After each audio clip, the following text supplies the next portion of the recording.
Yeah. No, it's funny.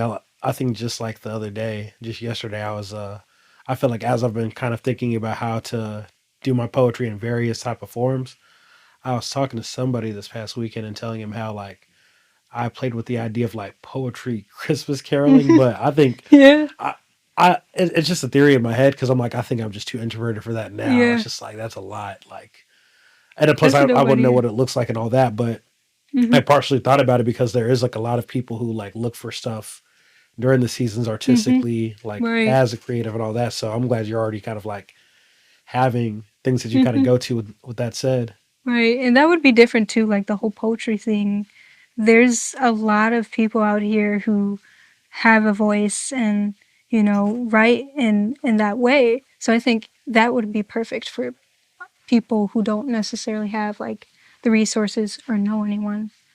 Yeah. But yeah, that's cool. Yeah, it just depends on what it looks like. Cause I'm like, man, like what it looked like going. Yeah. I actually did it once. Um, I tried it once. I think it was early on when I was doing poetry. I think back in like 2017 or 18. But it's back when I was like interning at this church in LeClaire, Iowa, and like when I was just first getting into poetry. You know, when Mhm. you first get into like an art form, you're just excited about it. You're like, oh, what all can I do with this thing? You know. Right. But my mentor at the time had us like do this like Christmas caroling with poems, like where we're just kind of like, Mm. you know, have you been to LeClaire, Iowa? Yeah. Yeah. So you Makes know the whole sense. like downtown strip, like it's small enough to Hmm. be small, but like it's Like a pretty little lengthy village. walk where you can walk into random people. You Hmm. know, he had us like walk into like the downtown and just ask people like, "Hey, do you want to hear a poem and all that?" Hmm. You know, like some people were super hesitant because I think it's such a foreign thing. Like Yeah. what, you know, poetry, but Right. like some people really liked it, and some people like were offering us tips for that Mm-hmm. and all that. But you know, like I could see it working. It's just I Mm-hmm. think now as a creative and all that, I've like it's like I don't want to just randomly go up to people and like Right. do it, but it's all Yeah. about. I think it's something I would have my students do in the future, give them the idea for. Hmm. You know, So you talked about having a mentor and you mentor yourself. So how has having a mentor helped you with like the business side of things? yeah, it's so I've had a lot of mentors. I've been like really grateful to have a lot of mentors, like on the business end specifically, Mm. ones who are like outside of the Quad Cities and all that, who like do things within the realm of like poetry education or people who are just like poets. You Mm-hmm. know, I like I've been grateful to like befriend poets like Black Mm-hmm. Chakra. Like he's one of the most decorated poets in the U.S. And like Ephraim Nehemiah, he's my coach Mm-hmm. right now. He's a poet from Columbus, Ohio, super decorated poet. I got another brother, Outspoken Bean, who's from like Houston. But like Mm-hmm. having these guys who like literally do poetry as a career Mm-hmm. and like just being around them, I learned a lot about just I learned a lot from just being around people, just Mm-hmm. seeing Right. how they're doing things. You know, for me, it's just like I'm just a very observant person like Yeah. that. So like that mentorship from them has been very helpful. Helpful, just kind of like seeing how they like do things, and even Mm-hmm. just kind of like asking them how they get certain gigs places.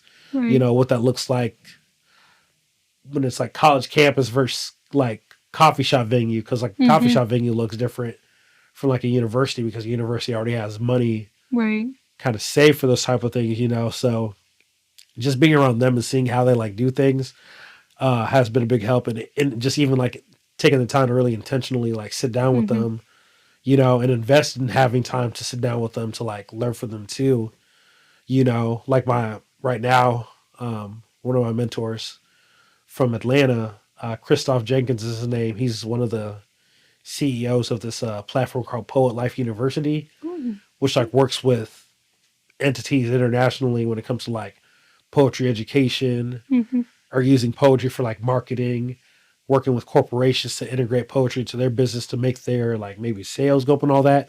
Mm-hmm. Like being around him and having him be my mentor the last 2 years has made me like look at poetry outside of just like it being in a book Mm-hmm. or it being performed on stage, and him being like, you know, you can use this for mental health resources. Do you need a counseling degree for this? No, you just need to learn poetry, know poetry, and know how Mm-hmm. to like use this for like therapeutic purposes and all that, you Right. know, or using poetry to work with corporations who are wanting to make maybe little haikus for like their advertisements and all that, Mm-hmm. and using that to draw people and all that, you know. having mentors have kind of helped me. Yeah. The mentorships have kind of helped with kind of like when it's come to like funding and all that, Mm-hmm. in the sense of kind of like what I was saying, like they've taught me to look at things from like a different perspective than like what's given to me. Like one thing Mm-hmm. that like I learned from Christoph, who I was just talking about, is how to like use your creativity to think about funding outside of just grants. Mm. Because his whole thing with like mentoring me is like everybody's after a grant. Like you have Right. like a multitude of people chasing like a small pool of money, and it's just like why not just create something and contract it out to places as like a service. Mm-hmm. Like for him, he's like that's much more effective than like trying to chase this thing, this funding, which Yeah. you'll probably won't see till you get approved for this level, and then you get moved to this level, and then the deadline closes, then you get it in spring and it's December. Whereas if I take my service and I'm like, okay, let me write a proposal for a 2 day a week program with Mm-hmm. this entity and write out how much it costs and and shoot it to them, that's a much more, I've learned that from them, that's been something that's like made me successful kind of like in what I do, is where Mm-hmm. like I learned how to like look for funding or create funding in different ways. Use that Right. creativity to like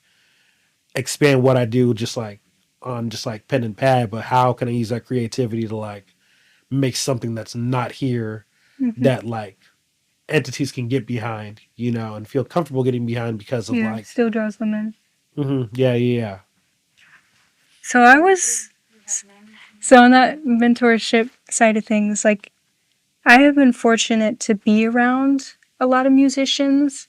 Um, and, I was in a band when I was younger, and we had gigs and we got paid for those gigs. So I did kind of grow up seeing how musicians were treated and like their pay, and just observing that. And, when you're younger, you don't really understand the magnitude of it all. But looking back and knowing what I know now, I'm like, oh my God, like we were so like undervalued, like as like even young musicians. Um, so I just think it's interesting to see that, and especially now that I have a management team, they've helped me to see my worth, and they've helped me to focus on myself as an artist and what I stand for, but also the logistical things of the business side, like how much money you're getting paid, how much you should be getting paid, and it's been very helpful for me to see that. And I think that it's important for us as creatives to protect our art, and so much energy goes into what we do. So it's just when you get gigs and stuff like that, you don't want it to be wasted. um, hmm so yeah, I think that's been cool to find that stuff out. As an introvert myself too, it's hard to stand up for myself. So it's nice to have a group of people who can stand up for me and vouch for me. I don't know if you have like your group of people who can like vouch for you and kind of like help you with that side of things. yeah. I do, but then also like I've had to kind of like also kind of learn it kind of like on my own. I think when I say that, the one thing that kind of sticks out to me is like one thing I've had to learn to kind of like deal on my own with that is like learning to be okay saying no to things. Hmm. You know, because I think That's that, so hard to do. yeah, I literally, yeah, I think that's the one thing that I've been learning as of recently to kind of do my own sense. But I recently have been able to like find people who like who followed me on my creative journey, Hmm. and like who see kind of like the consistency in which I kind of like extend with like what I do work wise, who have like certain skills, who like want to help me out. I have a buddy who's a comedian in LA. He's originally from Omaha, really dope comedian and all that. But I've been friends with this guy for about 3 years, right? And he's kind of just seeing how like I've kind of moved like with what I do within my art form. Hmm. Where he's like, "Hey man, like I can help you with the social media thing." if you want, it takes weight off like what you're doing and all that, Right. you know. And then I have friends who are like photographers, you know, who've kind of seen what I've done from just like moving around and just doing Mm-hmm. poetry different uh, cities, which is something to kind of be pointed out. But like being able to do stuff there and then being like, hey, like I believe in your work so much that I want to like give up an offering of like getting photos for you and all that. So I said to say that like I feel like organically I've kind of built that like team around Mm-hmm. me, you know, even with like Right. the work from like mentors I had from the beginning of this journey, you know. But I think that's I like it that way because I think Mm-hmm. sometimes like just being a creative and seeing creative friends and all that kind of get into like wanting to like have people manage them or all and all this, Mm-hmm. this, that, and the other. They kind of fall into the trap of like not knowing those people in a Mm-hmm. genuine kind of like second Right. nature like type of way where they're kind of in it for like a wrong intention that's not Right. for their that's not kind of keeping in mind their well-being, you Mm-hmm. know. Now, have you ever like come across those people, and how have you like dealt with that? You know, I did like I did it I sort of did by proximity Mm-hmm. when I was doing a lot like within the realm of like music, like rap and all that. You don't see it a lot in poetry because I like poetry isn't until as of recently with like poetry becoming like a considered a Grammy nominating art form now. You know, Mm-hmm. I think now we'll start to see the shift a little bit, but like up until then, you never really had management. See like a lot of management because people didn't really manage poets like that. You know, so Mm-hmm. I've never really seen it in the poetry realm, but musically, I've seen that with like just being close to people who are like rap musicians who had Mm-hmm. people reach out to them to like manage them and all this, Mm-hmm. that and the other, and these people who like had this business savvy and all this, but whenever I heard them talk, it was just very cold and just like this person doesn't give a dang about Yeah. you or like your art form. They just see Yeah. the profit and all that, and like the profit's part of it. And people will argue, be like, "Well, that's just part of the game." Which just and I'm like, Yeah. "Yeah," but I think when you put the human part above it, it Mm-hmm. kind of just feels a lot less genuine. So I've never had that for me personally because I don't think I've ever conveyed myself to be that kind of like artist. So that Mm-hmm. naturally kind of repelled people, you know, which I'm grateful for. But Yeah. in poetry, we haven't seen a lot of it yet. But like I said, like with poetry being like a Grammy nominated art form now, and kind of seeing how like people are already kind of gravitating toward the art in like this sort Mm-hmm. of kind of like mainstream looking way. Right. I'm curious to see how like said record companies or like management kind of jump onto poets and kind of like Mm-hmm. try to pimp that. So that'd be really interesting to see kind of unfold. But I think it is yeah, hard to like kind of see like the real, like the reality in people. Like it's hard to like gauge like, okay, this person is not a good person, they're not genuine, and this person, this is a good person. Like you, for me at least, I don't know, like sometimes I'm blindsided because I'm so into my craft and music that mm, I don't really pay attention to those yeah, other yeah, yeah, things, you know. And especially when it comes to like funding, like, and what you stand for, like how do you like reach out to, you know, those people who are going to support you and what you stand for, but also there's people out here who are, you know, going to reach out to you and give you money, but they're maybe not so much as nice as people, or you know, they yeah. may have done something that Or you like like, how do it's you. yeah, or just like they're not there for like intentions that align with your Mm-hmm. intentions, you know? Right. Because that's my whole thing. Like I know people, like I said, people will kind of like argue in the sense of like saying that like you know music is business and all that, and you got to be business Mm-hmm. minded, and like I agree with that, but I think we don't talk so much about like how business can be ethical, you know, how Right. business can be like about the people and not putting profit above the human, in which like is like the The heart of morals. like what's bringing income in, you know. That's what I'm always going to be about, you know. And like Right. it makes for slim pickings of like who you work with, but I think that's good, you know, because then you Mm-hmm. just like I said, like the people who I'm grateful to work with are like genuine people who I've known Mm-hmm. for 5, 10 plus years, and I've seen their like consistent integrity. Not that they have been perfect, but they've had a consistent like this person like at the root of who they are. They're good peoples, and like I'd rather trust this person and like in their expertise Mm-hmm. as opposed to this person who has expertise but doesn't really seem like someone to like kind of be around. And maybe Mm-hmm. that's I feel like Yeah. sometimes too that's like my I'm a product of like church parents, so I don't know if that's Yeah. it's like that sense of like that Yeah. integral part like of just like Right. yeah. So applying for grants, it's so hard because like it's I'm kind of thinking that as like kind of like what we're saying what we've been talking about Mm-hmm. like because it's made me think just from what I learned from my mentors is like grants like they're great and they're good if you can think of something that like Mm-hmm. is an entity that doesn't exist here that you know that you can successfully create that people will Mm-hmm. like that will kind of up your chances of like getting this grant because that's all it is at the end of the day is like grants are like creating something for communities that hasn't been experienced before Mm-hmm.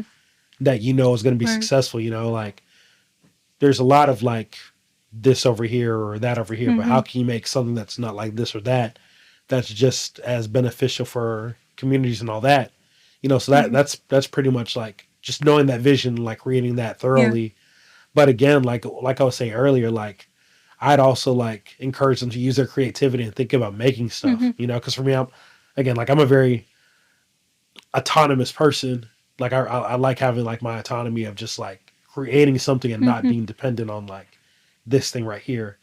Because there's Yeah. always there's uncertainty there. Like you might not get this grant, you know, depending on the people in the room. Because that's Yeah. what matters too. If you got a whole bunch of like white dudes in the room who like support John Deere Classic, then Yeah. you know who are there and they'd rather put their money towards this project, like you're probably not gonna get it. So it's Yeah. just like don't put your eggs all in this basket for people who you don't Mm-hmm. even know. You know, like have this as like your thing, but a secondary thing. And while you're Mm-hmm. waiting on this thing, how can you use your, let's say you have a nonprofit for like music production and all that. How can you use this to create a program that you can Mm-hmm. create a proposal for now and send some after school programs, some schools right now that may want programming like that, some homeschooling programs. Like, how can you create something? And I'm talking about all this programming from just being an educator. I think it's like a Mm-hmm. little bit of showing through all that, but how can you create these things now that can benefit you in the now, you Right. know, along with waiting for this thing? Because the thing is, like, this grant you applied for, there's probably like, well, if you think in the Quad Cities, there are probably like 20 people that also applied for it. So you're Right. one out of 20. That probability is very, That especially very like slim. when you're living in a small local town, it's like it's kind of hard to like find those grants. And I think the best thing for us as creatives is just making connections, networking.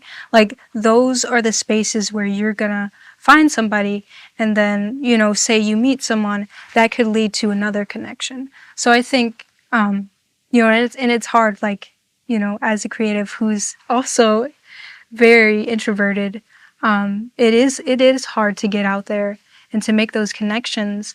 But I think just understanding that, you know, this connection could lead to something greater, is what helps me and pushes me to want to make those connections. And even just performing at events like that, like charity events or, you know, events for funding, like events like that really help you to be seen, and, Mm-hmm. you know, ultimately lead to those connections. But Yeah, you yeah. said those ones help you to be seen, like Mm-hmm. as a performance creative. Yes. Mm-hmm. Yeah, I'm glad you said that because like it's like I said, like for what I do art form wise, like I don't think you think so much more about like the performance part where I'm always like, man, like I think what you do as a Mm-hmm. creative, like people are gonna gravitate towards it because like they're familiar with music, they love music Right. and all that. Whereas like I'm always forget to think about that part because I'm like, if there was like a charity event that had poetry come out, there's probably not gonna be a lot of people who like who are gonna come out for that, and that's just in honesty of the demographic. You know, if it was in Chicago, Yeah. it'd be different. You know, Yeah. But so honestly, like you did, like I remember seeing you at, um, it was a Grays Matter collective event that yeah. was in support of mental health. And I remember seeing you up there and you were, you know, doing a piece and it was very emotional. And I feel like it's like things like that, like you know, performing like your poetry, like that's something that not only helps people like emotionally, um, Hmm. and I'm not just saying this because I cried myself, but Mm, I think it's something that helps people emotionally. But there's also other people out there who are gonna gravitate towards that and be like, hey, like I want to support this, like yeah, I want to support this guy and what he's doing. yeah. No, it's because you say that, because the thing about it is like there was a for that event to happen, like there was like a creativity that like Mhm. again the founder Haley that Mhm. she saw and kind of fitted into that, so if she didn't have that creative mind of like, oh, this can totally fit into this and make sense, it wouldn't have happened. So like for with that said, like things could happen at those charities and all that, but it just takes Yeah. someone like having the mind enough to be like, okay, Right. this is how it could fit and still kind of be what it is as an art form, but also support the greater overarching objective of the Mhm. event.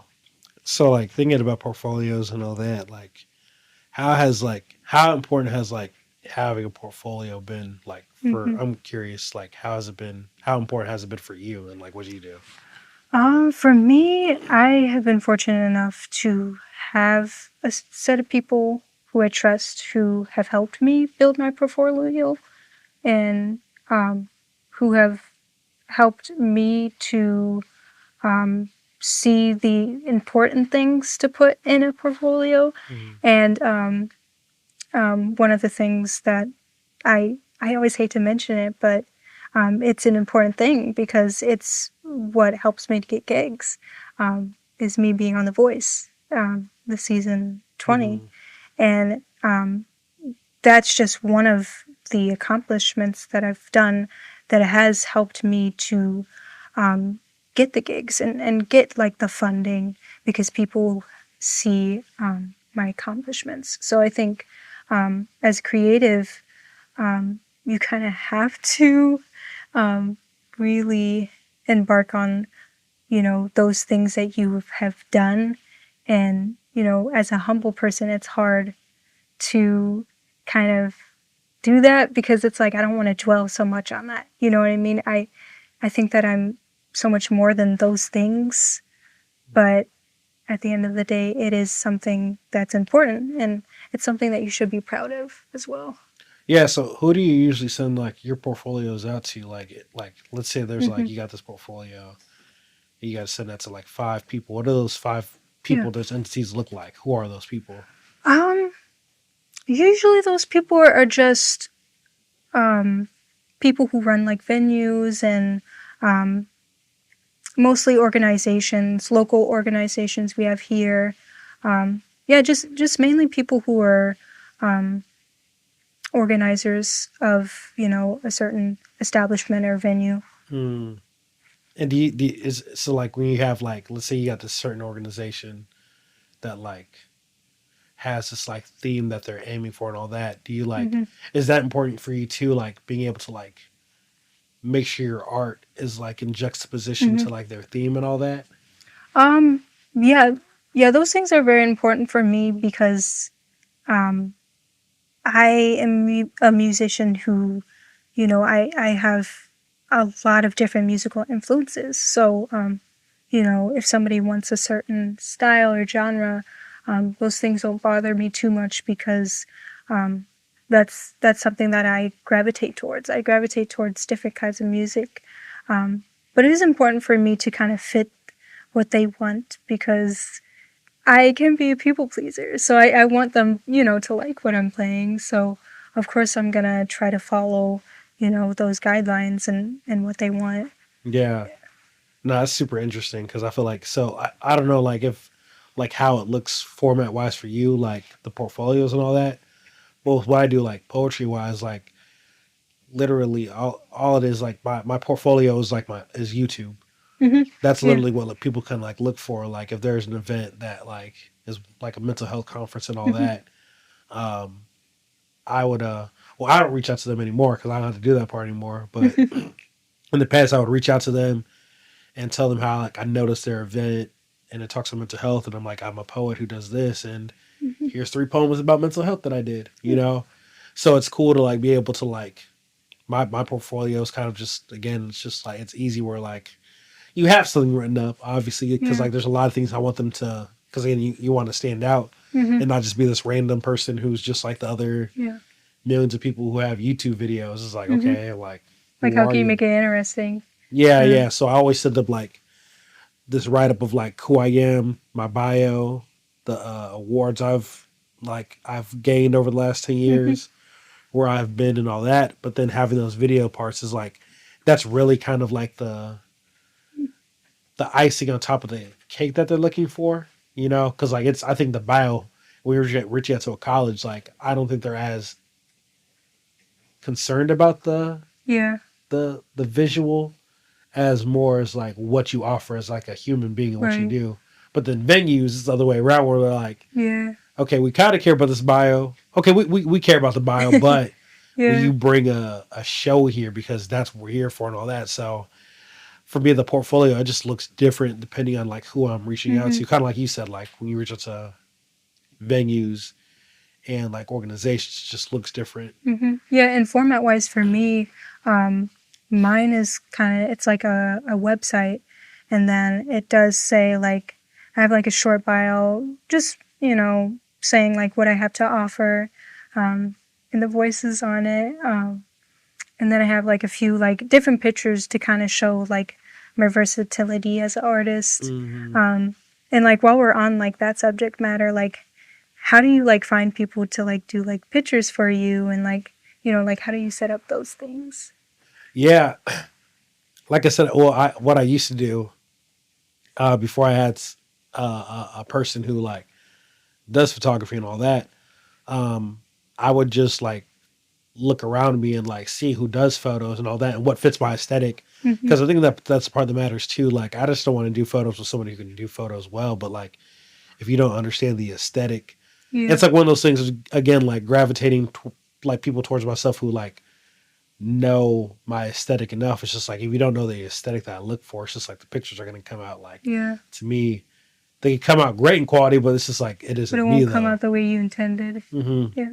So like I used to just like look for friends who I know did photos and kind of look at the aesthetics they did and all that and kind of judge it off that and just reached out and said, hey, like let's do a shoot for the day. I'll pay you for Mm-hmm. this shoot and all on all that. But like I said, like I think it goes to kind of like continue to kind of repeat. But like when you kind of like with me going to all these different creative spaces like outside the Midwest, like to Mm-hmm. Chicago, not outside the Midwest, outside of the Quad Cities, but places like Chicago, Nashville, Indianapolis.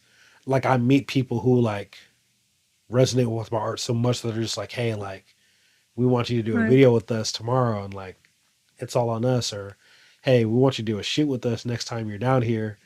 And like I've been kind of lucky where like I've kind of just had those people kind of like gravitate towards me, Mm-hmm. you know, as opposed to like having to like reach out to people and all that. So that's always like I don't think a lot of people get that. So you Yeah. know, I'm grateful for that being the experience, really. And like as a result of like you having like your portfolio and your accomplishments and stuff like that, like how do you think like that has helped you um as a creative in getting like work?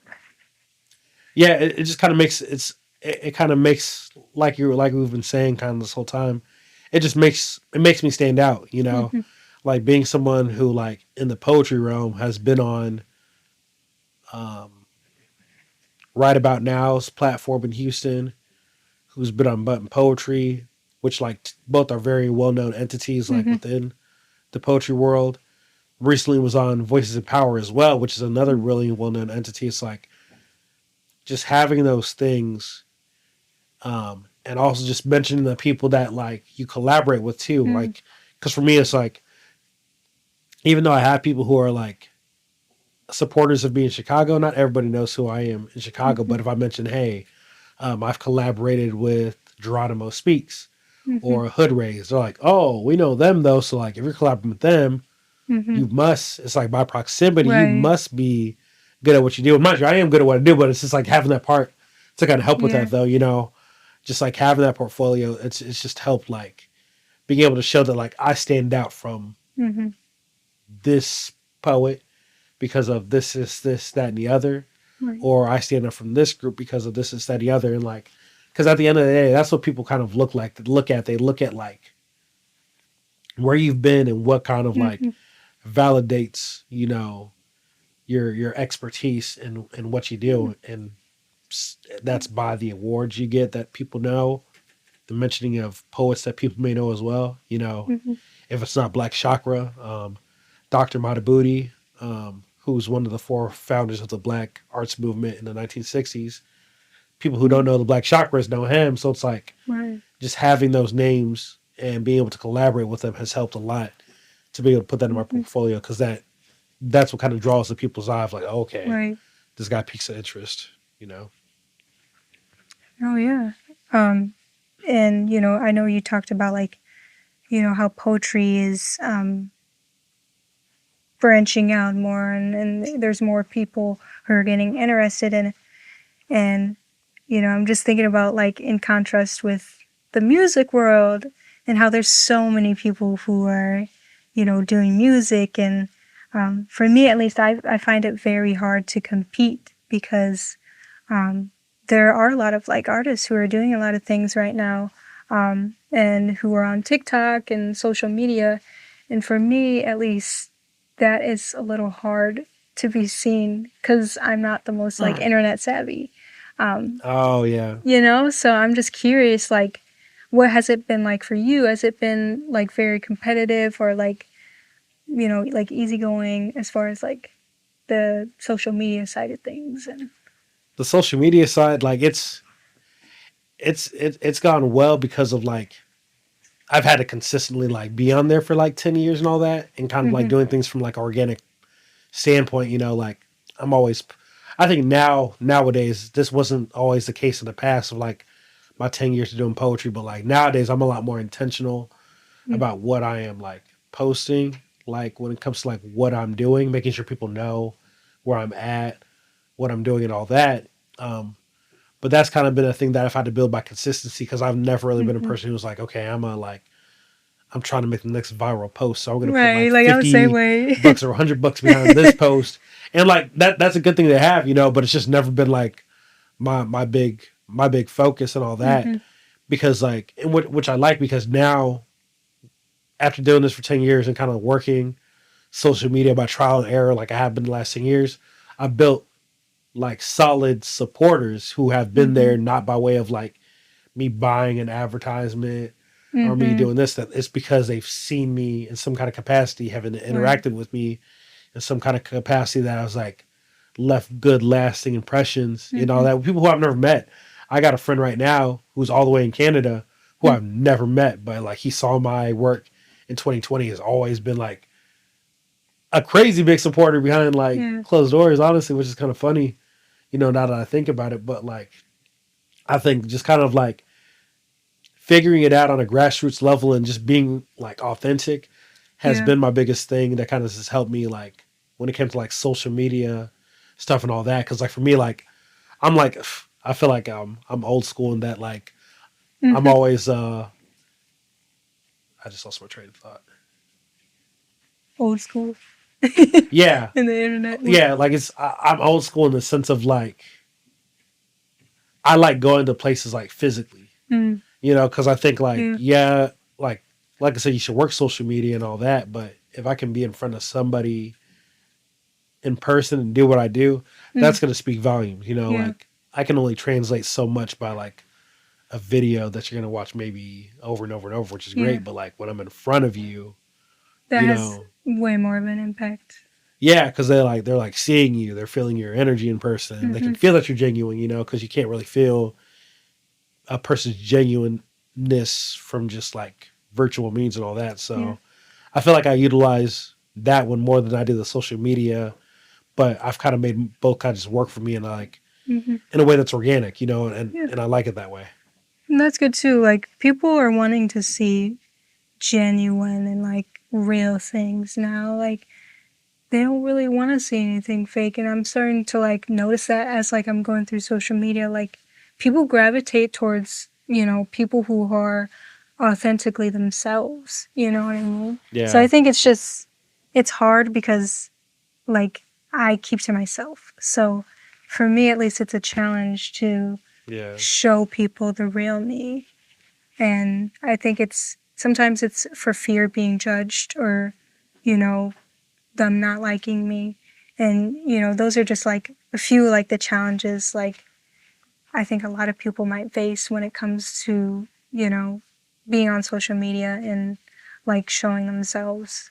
Yeah, that part. That's definitely got to be an extended episode of what you just said. Like, just kind of getting at the people pleaser mind because I feel like Mm-hmm. I've been slowly becoming like a retired people pleaser where I've just learned to say like, nah, Yeah, and just being okay with like, yeah, as long as I'm protecting my peace, like I that's what can feel for matters. that person's disappointment, but Mm-hmm. but it's a battle. Yeah. It's definitely a battle. So, one of the challenges as a creative and being a freelance creative is that oftentimes people look at it as like you're unemployed, um, which is not true. And I feel like that's definitely a stigma that people who are freelance workers have. So, how do you deal with that, like as a freelance creative? How I deal with just like that stigma of Hmm. like, I honestly don't even pay attention to it. If I'm honest, Yeah. it's just like, and I think just because like, I think just like choosing creativity as a career, especially as like in what I do is like poetry and all that, like you're not gonna find people who understand it fully. You Hmm. know, even my parents to this day, like the one question they always ask me like is one that I can never answer, like when do you have free time and all that? Because just like Hmm.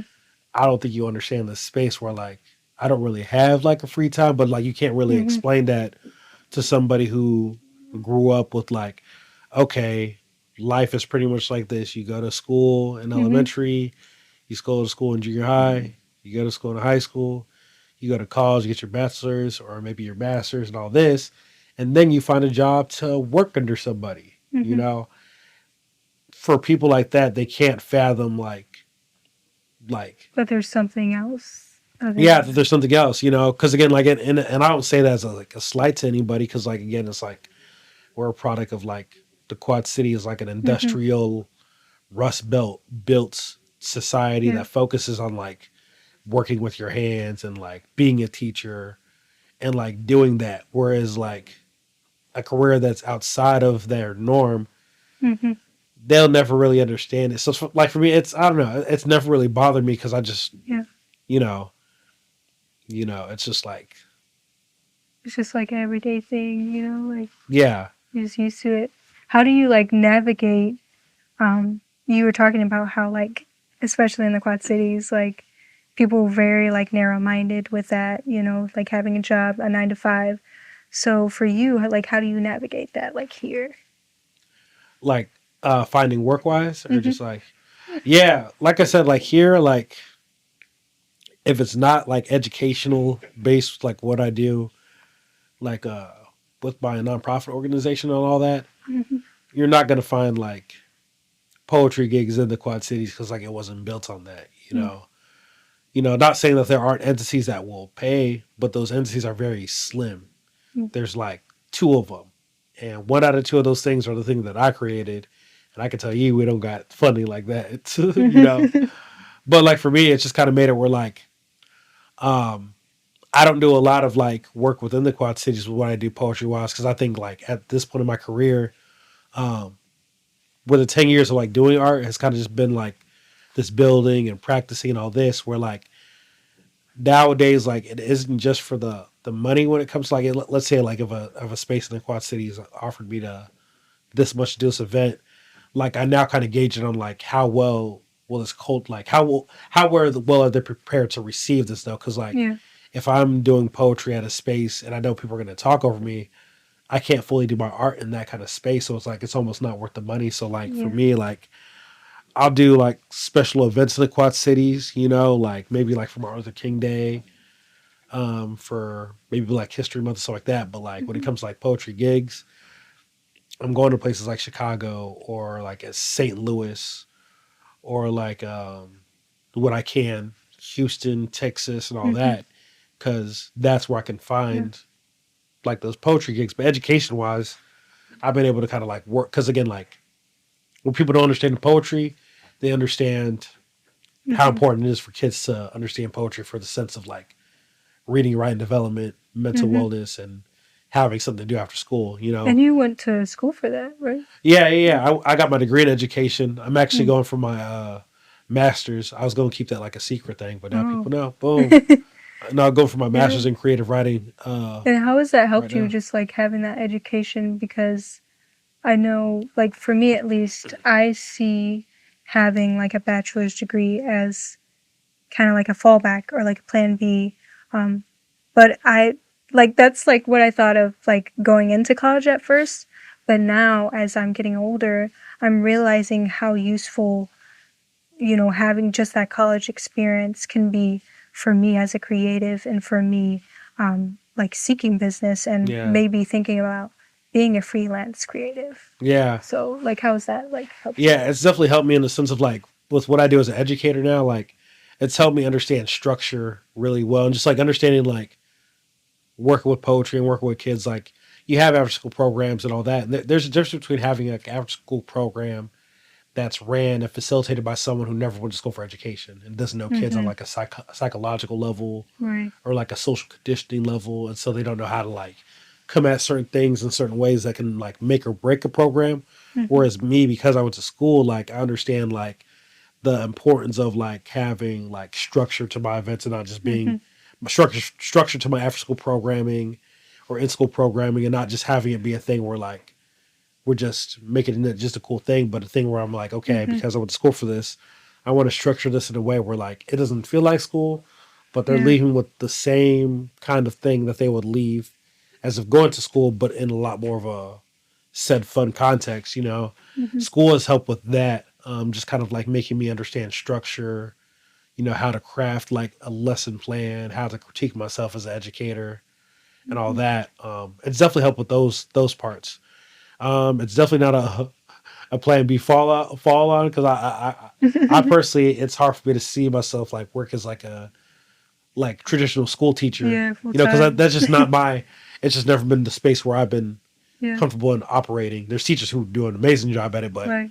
I just know my role of like that's just not my And I think it's space. cool, like how you've taken like your gift and your talent and like implemented it in a way that has helped others and has educated children. Yeah, you know, just being able to make the thing has kind of like Mm-hmm.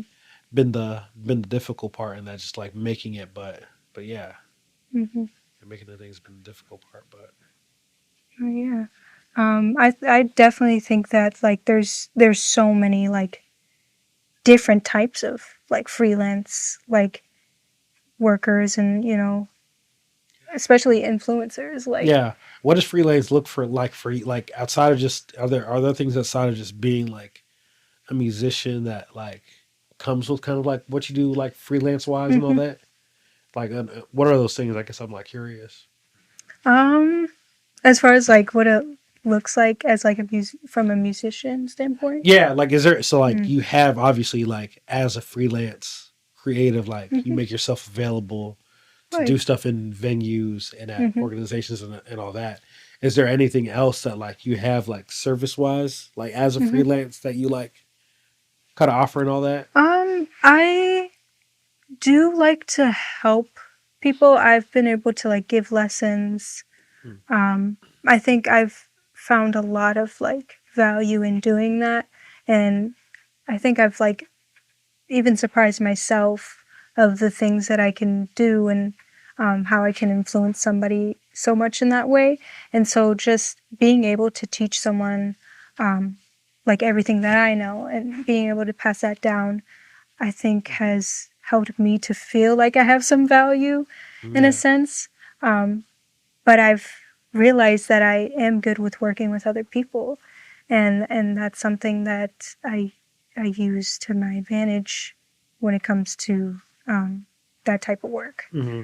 Yeah, and you go to school now, right now, Hmm. currently, right? Yep, And remind like what was your like field of study? yep.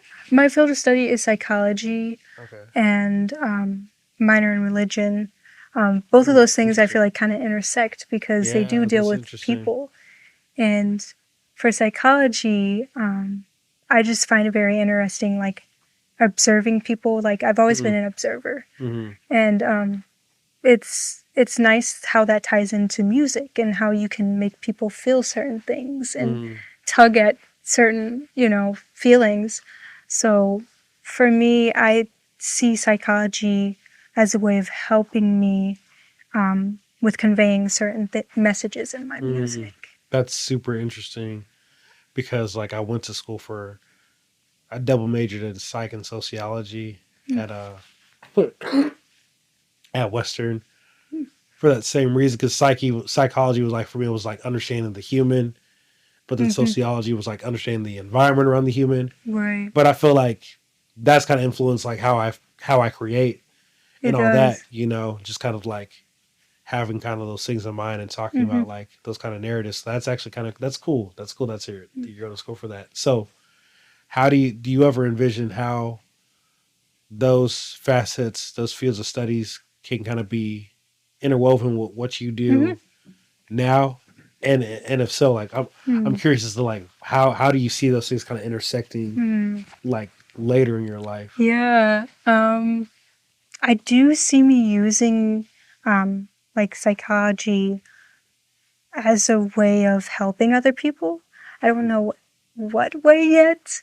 Um, I'm very interested in like mental health disorders, and I think that's a field of study that I'd be most interested in getting into, just because I have a lot of family around me who Mm-hmm. have dealt with like mental health issues, and I guess in a way, like I want to be able to understand them, Mm-hmm. and I I don't know, I just have like this special like space in my heart for people who have been through so much, Mm-hmm. um, and I just want to be able to help them. And if there's a way that I could somehow use my music as an instrument to help them in that way, and to maybe bring some kind of therapy, musical therapy, um, that's something that like I would Mm. love to do.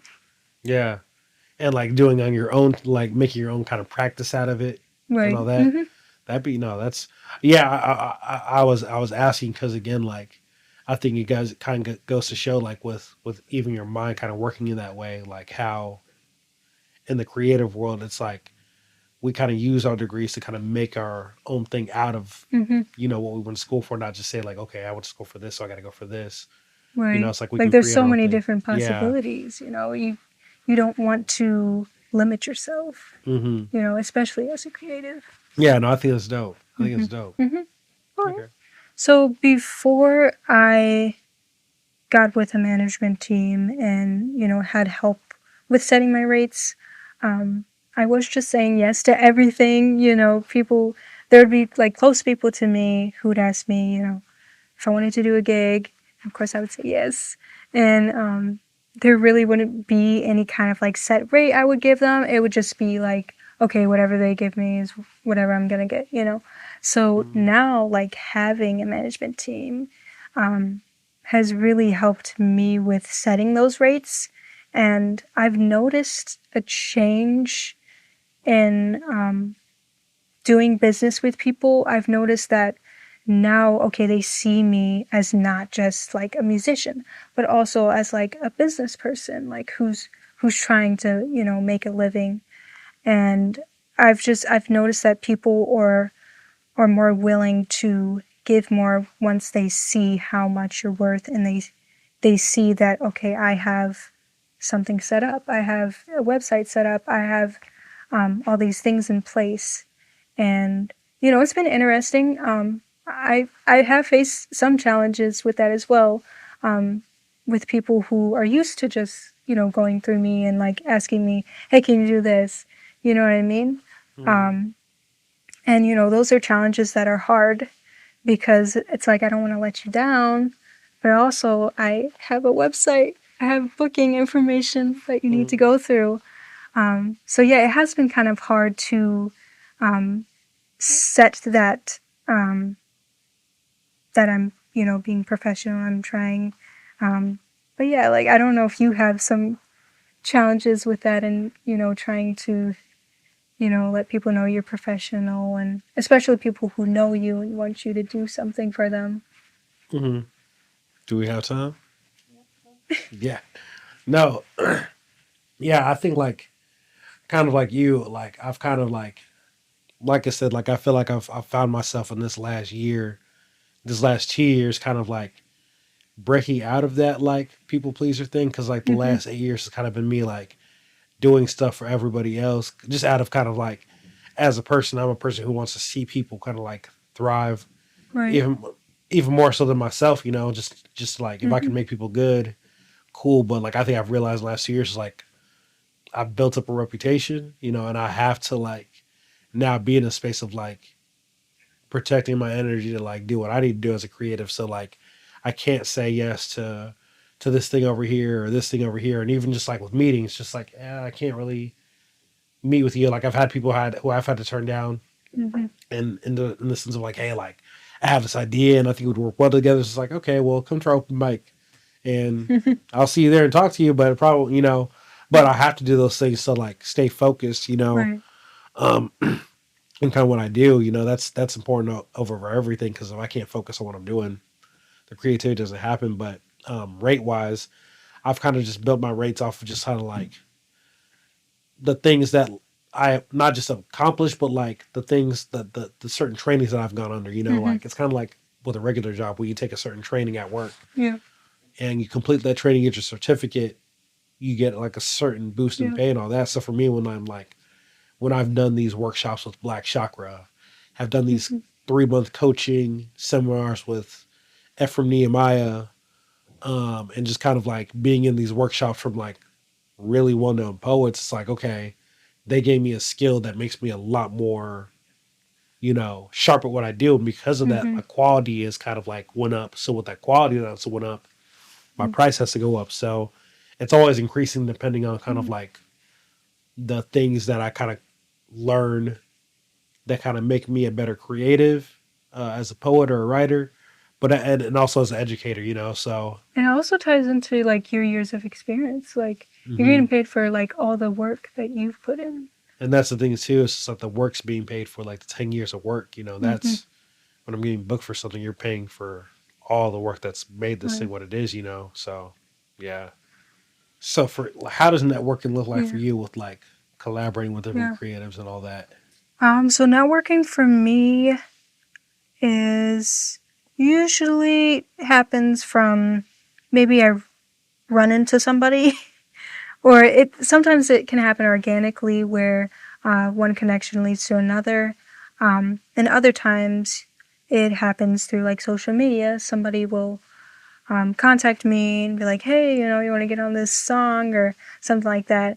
And those are the kind of things I kind of am a little bit more hesitant about because, I don't necessarily may not know that person or that they may know somebody that I know, but I may not know them fully Mm-hmm. or have never met them. So for, DMs and stuff like that, I'm a little bit more hesitant. Um, just because for me, at least, the way that I connect with people is meeting in person Mm-hmm. because you really get to see a person's personality, um, and just being able to feel out what their vibe is. I think that's important as like an artist. We kind of like feed off of each other's energy. So for me, at least, I always text back. I'm like, hey, let's meet up or something like something that's more in person and more like genuine so that I'm able to know who I'm working with. Mm-hmm. Um, I also like to look at, if people have a website or something that I can go to as a reference, um, just so I know that, they're professional. Um, but also just, again, having my team, um, they help me a lot with um, being able to connect with other people and making sure that those are the right people Mm-hmm. that I'm talking to. Yeah. Yeah. The whether the right person, that's the important part for sure. Hmm. No, I like that. Yeah, I can only go off of like what networking looks like as a poet, which Hmm. whatever artist can take from it, they can take from it. But it's all kind of been like I said, like for me, it's just all been about like the going to people in person, Hmm. and even like that's kind of like part of it because like even during 2020, which I mean that's like a year we all had things kind of shifted, but Yeah. I did a lot of like doing virtual open mics because that started Mm. becoming a thing during during the Yeah. quarantine where like on Instagram you have all these Mm-hmm. different poetry platforms have virtual open mics, all throughout Instagram, from like literally Monday to Sunday. So literally what I did during the quarantine was like I'd do my little school thing in the morning, Mm-hmm. and then throughout the day I was like doing a virtual open mic in Nashville, in Arcata, California, in Canada, and stuff like that. And like being able to do that all in one day and reach out to all these different bodies of people, like I'm glad I did Right. that during the quarantine because it's literally put me in contact with people Mm-hmm. who had me come down as like features and stuff like that. So even when people still do virtual open mics on Instagram, but I feel like Mm-hmm. it's not what it was now because people are Right. back outside a little bit more, Mm-hmm. But people still do that, and it's still kind of served well for like what I do. But besides that, just being in places in person has like been really pivotal to the poetry Mm-hmm. part, and like that doesn't look like just going to open mics, because like there's a lot more um, to offer for poetry. Like where Mm-hmm. there's not open mics, there's poetry slams, there's poetry festivals, there's poetry conferences. So you have all these different things where you can meet people in real life who know of places poetry wise. Who heck, some of them may be like Mm-hmm. facilitators for poetry open mics that have features that pay features. But you never know until you go to these things in person. And like the thing is, like some of those things, like I'm going to my second poetry festival in Albuquerque, New Mexico this next year. And over there, I met with a lot of amazing poets, who I've gotten ideas from, who I've gotten gigs because of. I just got had a gig in St. Louis this past weekend because of a poet I met Mm-hmm. in Albuquerque earlier this year. But like going to those things, there's a cost to those things, but there's always like a way to kind of like if you're networking well, which to me is Mm-hmm. just like genuinely just talking to people. Right. It always leads to something else. And Hmm. um, I know we kind of talked earlier about being like introverted, and I know you said like you've grown more introverted. Oh yeah. So, like, how has that affected you trying to network with other people? I just make it super intentional now. Mm-hmm. Like I'm just like, okay, I'm going over here. I don't want to talk to anybody. Mm-hmm. So I got 10 minutes in me. I'm gonna spend these 10 minutes to talk to Black Chakra over here. And once I Mm-hmm. talk to him what I need to talk to him about, it might not even be anything business wise, but just checking with him like as a bro. When I do that, I don't need to stay here anymore. So like it just made me like more intentional about like the people who I'm reaching out to, because I'm like, okay, Yeah. I'm in this space. There's a lot of people. Yeah. Um, Do you ever get um, like anxiety when you're in like spaces with a lot of people? oh yeah, yeah, because I'm just a super, just like I'm always like super observant of like the things going on around me, and Mm-hmm. like I don't know, I'm Like just over like sensory, like over stimulation. that Yeah. the overstimulation like is a burnout, and then like again it just comes with being a creative, but like when people want to talk to you like in the realm of like small talk, it's just like it drains the energy all the Yeah. more. So like it just makes my anxiety all the more like It does. okay, I need to just like and but with that said, like I said, like it's kind of just made me be like more intentional of like okay, if I'm in this space and I only have like 45 minutes of like energy in me to be around people, like let Mm-hmm. me be really intentional about like talking to this person over here, talking to this person over here, talking Mm-hmm. to this person, and I might just do an Irish goodbye after where I just don't say bye to anybody. I just kind of just Yeah. It's disappear. like, yeah, I do that a lot too. Like, I'm, I figured out that like I'm very good at masking like being very introverted. Yeah. So if I find myself in a space where like I need to communicate with other people, I just kind of like put a face on because I know that I'm in that space to talk to people, Yeah. and there's a purpose behind it. I'm trying to make new connections and trying to network. Um, so it's just for me, I kind of have to force myself to Yeah. No, I get get that. into that. And it can be hard because sometimes there's days when I'm just mentally drained and I don't really have the capacity to do that.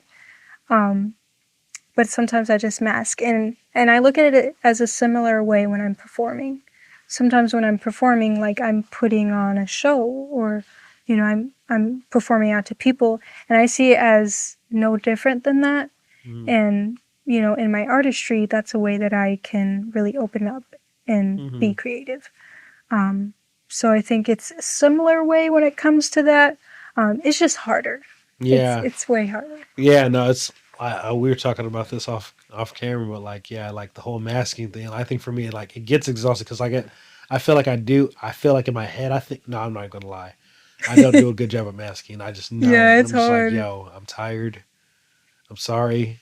Well, I'm Hmm. not sorry. I'm tired, but Yeah, I just don't know how to mask this being tired. yeah, You know, and I think it's that's kind of hard. like been, I think that's kind of been one of the things that kind of low key is breaking me out of my people pleasing curse because like on a low level, it's kind of made me like not be okay with like, okay, this person's gonna know I'm tired by my face, Yeah, and I'm okay with that. yeah, and And it's good with you like know, being honest and opening up because you know at least people like know, okay, like obviously like he's like drained, like yeah, and rather that, I think again, it's just kind of attached to like what I do as a creative, and I always made a career out of. Well, not always made a career out of. I think like more than less I have of just like being myself. Like I'm gonna be a creative where I need to, but I'm also gonna be, like give myself the hmm permission to be human, and like as yeah. humans, we get It's just tired. yeah, I It's just see like. it's the same thing like with mental health. Like I feel like we've gotten more accepting of certain things and like we've been more open to just seeing people for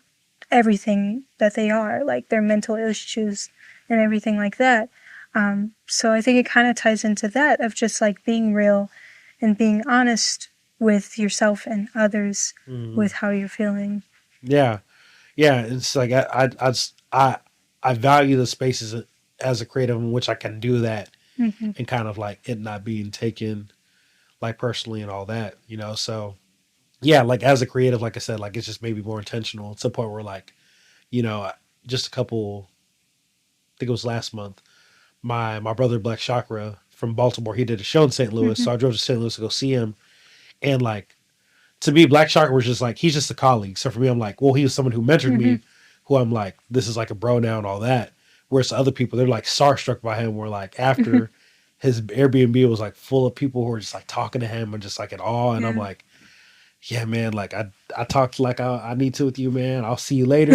Yeah. I'm out, Weird.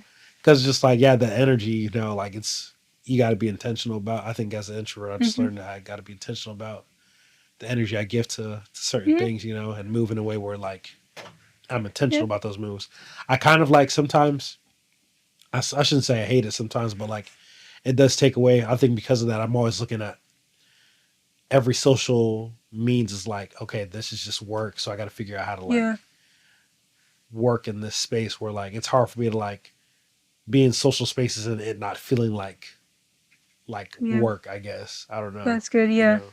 Yeah. I think it's important, like, as a creative, to surround yourself with people who you feel comfortable with. Yeah. And, that's where, like, networking with people who have the same values, the same kind of goals, because that helps to push you. Hmm. And, especially for me, I can lack confidence in myself at times in the motivation. So just surrounding myself with people who really lift me up Hmm. and make me feel confident in what I'm doing has helped me a lot. Yeah. Yeah. You got to have your people. You got to have Hmm. your people for sure. All right, so a little advice creative wise off of this recap. I think, and I'm going to say this again like my teacher brain talking, but like I would tell creatives to like write a list of like 10 things that they can see themselves like offering as a service of what they do. Like that's outside of something that they're privy to. I think that's a good first thing, and like we have that list of 10 things, like pick one of those things that you want to like work on Hmm. building something around, because again like with learning creativity can be multifaceted. I think that's the biggest practice you can do as a creative, like find multiple ways to like expand your creativity and make a thing. So I would say that some homework. 10, write your list of 10 things. Okay. I would say a word of advice for the creatives out there would be to surround yourself with a good support system.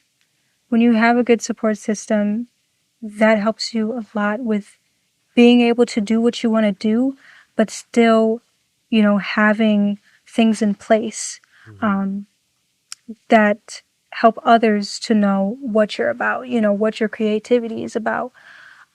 So I think just really having that support system, and it's helped me, especially to see my worth as a creative, and has kept me consistent in what I do as well.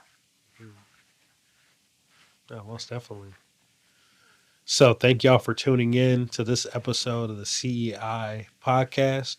Like I said, I'm Mr. Aubs, writer, educator, and poet. And you can find me on Mr. Aubs on IG. That's the biggest platform that I use. So follow that and you'll see everything I do as an educator and a writer and a poet. I'm Charlotte Blu. You could find me at charlottebluemusic.com. If you want to book me, charlottebluebooking.com. And we are a part of the CEI project. Most definitely. You can check us out on our website as well at www.thecei.org as well. Check out what we do as creatives. We have a lot of stuff on there too for creatives. Check us out. Thank y'all again.